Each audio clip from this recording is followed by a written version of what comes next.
179 180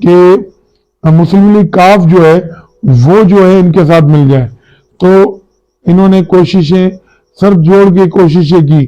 حالانکہ چودھری پرویز الہی کو منانے کی کوششیں بھی کی گئی اور ایسا کچھ کرنے کی کوشش کی, کیونکہ سپریم کورٹ کا یہ فیصلہ تو واضح طور سب کو پتا کہ کوئی بھی کسی بھی پارٹی کا جو ہے وہ رکن اگر اپنی پارٹی کے خلاف ووٹ دے گا وہ نااہل تو ہو جائے گا, لیکن اس کا جو ووٹ ہے وہ بھی کاؤنٹ نہیں ہوگا.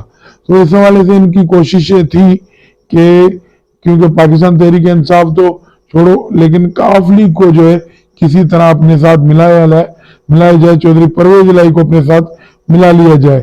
تو اس حوالے سے زرداری صاحب بھی لاہور میں ڈیرے ڈال کے بیٹھ گیا, وزیر اعظم پاکستان جو وہ بھی سارے کام چھوڑ کے وہاں بیٹھ گیا, اور کوششیں ہوئی جوڑ توڑ کرنے کی, بہت ساری کوششیں ہوئی, لیکن زرداری صاحب بھی ناکام ہو گئے, اور یہ ساری پی ڈی ایم قیادت جو ہے وہ اس چیز میں ناکام ہو گئی.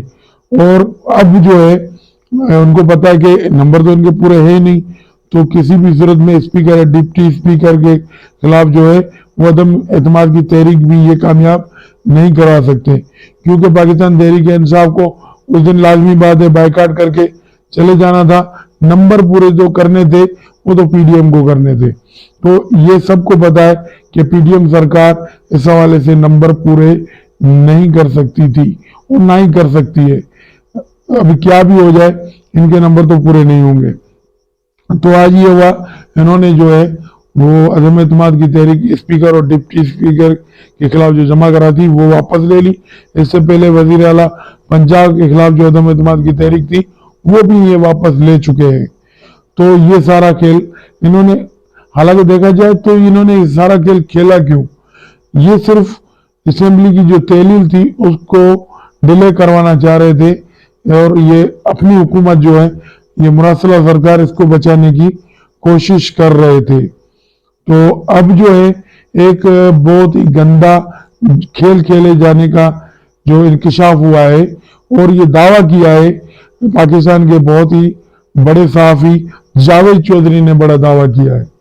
یہ دعویٰ کیا ہے, اس کی حقیقت کیا ہے؟ کیونکہ اگر اس کا پس منظر اگر دیکھا جائے تو نون لیگ کی سیاست ماضی سے بھی یہی رہی ہے کہ اگر کسی کو سیاسی میدان میں آپ نہیں ہرا سکتے, یہ نہیں ہرا سکتے, تو اس طرح کے کچھ ہتھ کنڈے استعمال کیے جاتے ہیں, کریکٹر ایسینیشن کی جاتی ہے, اور ذاتیات پہ حملے کی جاتے ہیں, اور مذہب کارڈ بھی کھیلتے ہیں یہ بعض اوقات, اور اسی طرح کی یہ چال بازیاں کرتے ہیں. اب جو دعویٰ جاوید چودھری کا دعویٰ ہے وہ یہ ہے کہ حکومت کا عمران خان کے خلاف مبینہ آڈیوز کی جو لیک کی ہوئی تھی ان کے خلاف مساجد اور امام خطیب کی جو ہے وہ مذمت کرانے کا فیصلہ کیا گیا. اب یہ مساجد کے اماموں سے اور خطیبوں سے یہ مذمت کرائیں گے, اور یہ کہا ہوگا مسجد کے ممبروں کو وہ استعمال کریں گے اس حوالے سے. تو یہ بڑا گھونڈا طریقہ استعمال کرنے کی کوشش ہوگی اگر یہ جاوید چودھری جو اس کا دعویٰ کر رہے ہیں, تو یقیناً ان سے ایسی امیدیں بھی ہوتی ہیں یہ اس طرح کے کام کریں گے, کیونکہ عمران خان کو سیاسی میدان میں جو ہے ہرانا ان کے بس کی اب بات نظر نہیں آ رہی, اور یہ کر بھی نہیں سکیں گے. اس کے بعد مونس الہی نے رانا ثناءاللہ کو چیلنج کر دیا ہے.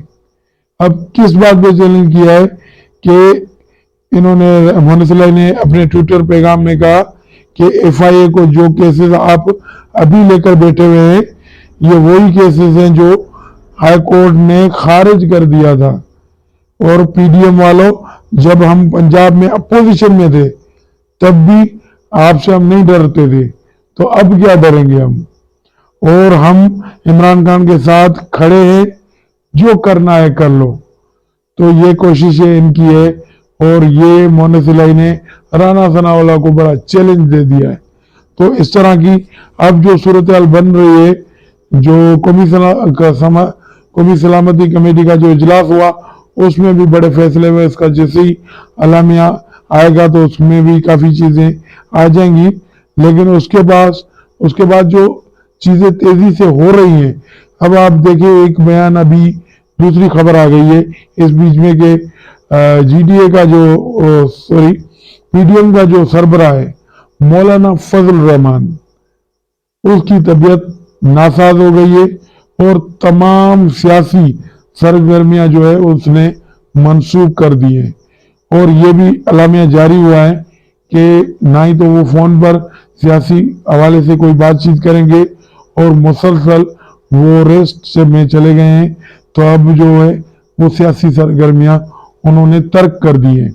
تو اس حوالے سے اگر دیکھا جائے تو اب جو وقت ہے اس میں پی ڈی ایم کا کافی کردار سامنے آنا ہے. تو اس حوالے سے یہاں یہ خبر آنا بہت ہی معنی خیز ہے.